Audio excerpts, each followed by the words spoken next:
أعوذ بالله من الشيطان الرجيم بسم الله الرحمن الرحيم رب اشرح لي صدري ويسر لي أمري واحلل عقدة من لساني يفقهوا قولي واجعل لي وزيرا من أهلي يا رب زدني علما يا رب زدني علما يا رب زدني علما السلام علیکم ورحمۃ اللہ وبرکاتہ.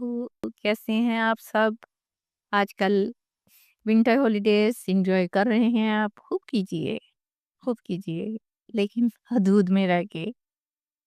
میرے لیے میری آپ کے لیے بہت ساری دعائیں. اللہ تعالیٰ آپ کو اپنے سامان میں رکھے، آپ پر اپنا کرم کرے، آپ سب کو مجھ سمیت قرآن پاک پڑھنے کی، سمجھنے کی اور اس پر عمل کرنے کی توفیق دے، اور ہماری بچوں میں سے داعیے دین پیدا کرے. آمین ثم آمین. آئیے دیکھیے پچھلی آیات میں ہم نے کیا پڑھا تھا. قوم سمود نے حضرت صالح علیہ السلام سے کہا کہ تم ہمیں اپنے آباء و اجداد کی طرح عبادت کرنے سے روکتے ہو، لہٰذا ہم تمہارے دین کی طرف سے شک میں ہیں. حضرت صالح علیہ السلام نے فرمایا، دیکھو اگر میں اللہ کی نافرمانی کروں گا تو نقصان اٹھاؤں گا. اللہ تعالیٰ نے قوم کے مطالبے پر چٹان سے اونٹنی نکال کر ان کو معاوضہ عطا کیا، لیکن پھر بھی وہ اطاعت پر راضی نہ تھے. آج ہم پڑھیں گے سورہ ہود کی آیت نمبر 65. فَعَقَرُوهَا، تو انہوں نے ٹانگیں کاٹ دیں. کس کی؟ اونٹنی کی. فقالا، تو اس نے کہا، تمتعوا، فائدہ اٹھا لو تم. کس نے کہا؟ حضرت صالح علیہ السلام نے کہا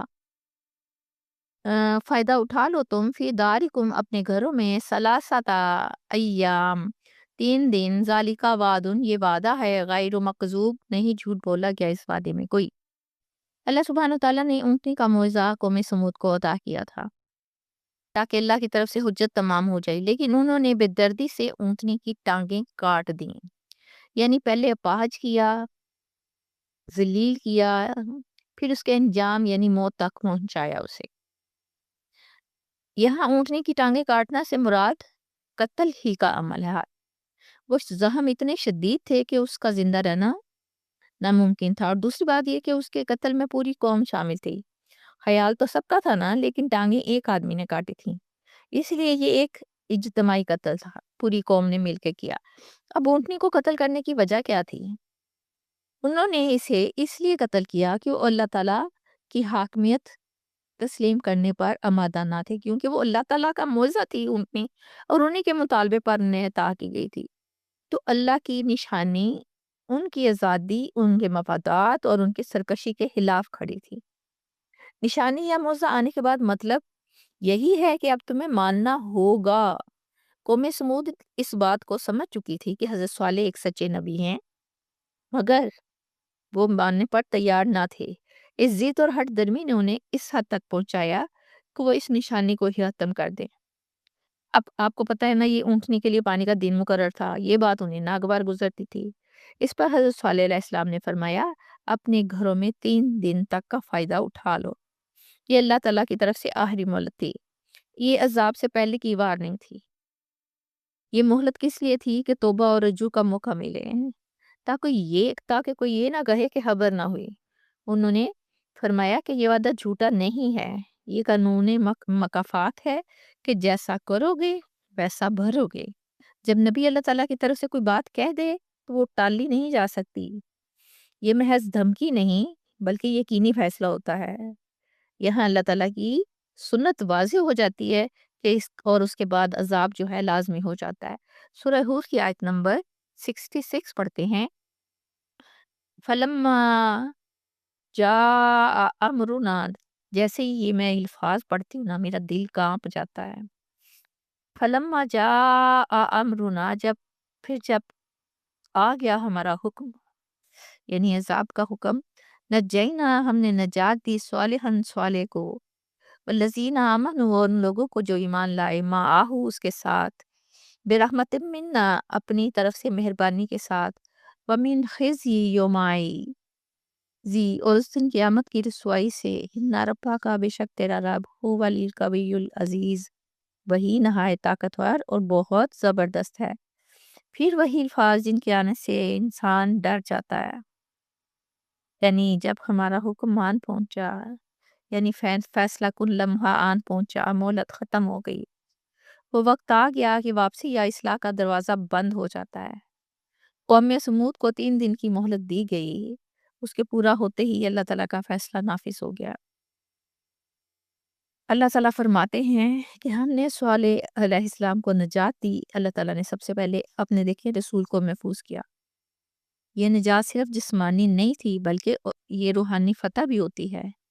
حضرت صلی اللہ علیہ السلام حق پر قائم رہے، اکیلے تھے مگر باطل کے سامنے جھکے نہیں، ڈرے بھی نہیں، اس لیے اللہ نے بچا لیا، اور ساتھ ان لوگوں کو بھی جو ان کے ساتھ اللہ پر ایمان لا چکے تھے۔ عذاب میں صرف وہی بچتے ہیں۔ آپ نے دیکھا کہ جو حق پر ہوتے ہیں، کتنی قوموں کے قصے پڑھے ہم نے، چاہے وہ تعداد میں کتنے ہی کم کیوں نہ ہوں، اور نجات کسی کا ذاتی کمال نہیں ہے بلکہ سراسر اللہ تعالیٰ کی رحمت ہوتی ہے۔ اور ساتھ ہی اللہ تعالیٰ فرماتے ہیں کہ ہم نے انہیں اس دن کی رسوائی سے بھی بچا لیا۔ کس دن کی رسوائی سے؟ عذاب کے دن کی رسوائی سے۔ کس کو؟ نبی اور اہل ایمان کو، کیونکہ عذاب صرف جسمانی ہلاکت نہیں ہوتا بلکہ رسوائی بھی ہوتی ہے۔ قوم سمود پر آنے والا عذاب ایسی ذلت سے آیا کہ وہ تاریخ میں عبرت ناک مثال بن گئے۔ اللہ تعالیٰ حضرت صالح اور اہل ایمان کو نہ صرف موت سے بچایا بلکہ اس اجتماعی ذلت و رسوائی سے بھی بچا لیا۔ آخر میں اللہ سبحانہ و تعالیٰ فرماتے ہیں کہ بے شک تمہارا رب ہی طاقتور اور غالب ہے۔ ہم دیکھتے ہیں کہ قوم سمود تو اپنی طاقت، عمارتوں اور تہذیب پر نازاں تھی، مگر اللہ تعالیٰ واضح فرما رہے ہیں کہ وہی طاقتور ہیں، ساری قوتیں اور طاقتیں وہی طاقتور ہے، یعنی کہ اللہ تعالیٰ ہے وہی طاقتور ہے اور ساری قوتیں اور طاقتیں اسی کے پاس ہیں، اور وہ دنیا کی تمام قوتوں پر غالب ہے۔ جب اللہ کی ذات فیصلہ کرتی ہے نا تو کوئی طاقت اس کے حکم کو روک نہیں سکتی۔ اور غور کریں کہ اگر کہیں یہ باتیں کہ صرف قوم سمود کے لیے تھیں یا قوم عاد کے لیے تھیں، نہیں، ایسے ہی فیصلے اور یہی قانون دنیا کی تمام قوموں اور لوگوں پر نافذ ہوتے ہیں۔ ہم کوئی ان سے علیحدہ قوم نہیں ہیں۔ سورہ ہود کی آیت نمبر 67 اور 68 پڑھتے ہیں۔ وَحَزَلَّ سِینَا، اور پکڑ لیا ان لوگوں کو، ظالموں جنہوں نے ظلم کیا، الصَّیحَۃُ، ایک چیخ نے، فَأَصْبَحُوا، پس وہ پڑے رہ گئے، فی دیارہم، اپنے گھروں میں، جاسمین، اوندے منہ گرے ہوئے، کَأَن لَّمْ یَغْنُوا فِیہا، گویا کہ نہ رہے تھے وہ کبھی ان گھروں میں۔ الا، خبردار جان لو، انا سمودا کفروا، بے شک قوم سمود نے کفر کیا، ربہم، اپنے رب سے، الا، خبردار، بودلی سمود، دوری ہے رہ سمود کے لیے۔ اس آیت میں قوم سمود کے انجام کے بارے میں بتایا گیا ہے کہ وہ لوگ جنہوں نے ظلم کیا تھا، یعنی اللہ سے انکار کیا تھا، انہیں ایسی ہولناک فیصلہ کن چیخ کی آواز آئی جو پورے وجود کو ہلا کر رکھ دے، یعنی اس درجے کی چیخ جو پورے اعصابی نظام کو مفلوج کر دے۔ یہ چیخ صرف کانوں سے سنی جانے والی آواز نہ تھی بلکہ ایسی شدت کی فریکوینسی اور قوت تھی جس نے جسم کے اندرونی توازن کو ختم کر دیا۔ تصور کرتے جائیں، استغفر اللہ، اس چیخ کا پہلا وار ان کے دلوں پر ہوا۔